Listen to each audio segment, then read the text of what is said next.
Je suis le sable. Depuis toujours, je fais et défais le paysage d'ici. Je me sers des rivières et des fleuves naissants pour descendre des montagnes voisines, les Pyrénées et le Massif central.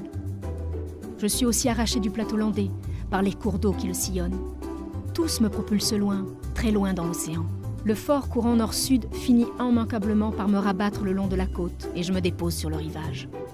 Cette ligne de rivage n'a pas toujours été là. Elle fluctue au gré des glaciations. La mer est de 120 mètres moins profonde qu'aujourd'hui et le rivage se situe alors à plusieurs dizaines de kilomètres à l'ouest.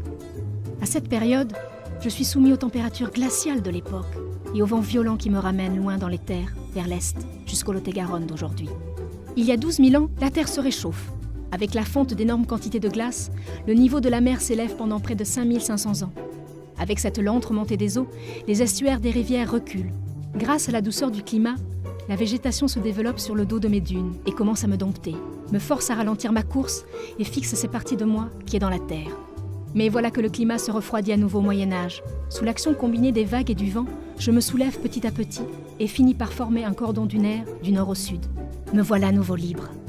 Les dunes que je forme bâtissent alors une immense muraille naturelle qui bloque l'écoulement des eaux vers l'océan, générant d'immenses lacs et zones humides. Puis, le temps est plus clément et je m'assagis, fixé par les premiers pins qui poussent sur mon dos. Je n'ai cependant pas rendu les armes. Voilà qu'au XVIe siècle, le froid revient. C'est le petit âge glaciaire. Je me déchaîne et porté par le vent, je repars à l'assaut des terres. Égare à ceux qui se trouvent sur mon passage, j'engloutis tout. Demandez donc à Saint-Paul-en-Born ou à Bias quels souvenirs ils ont de moi à cette période. Au XVIIIe siècle, on veut me dompter et on ordonne la plantation massive de pins maritimes et le drainage des zones humides.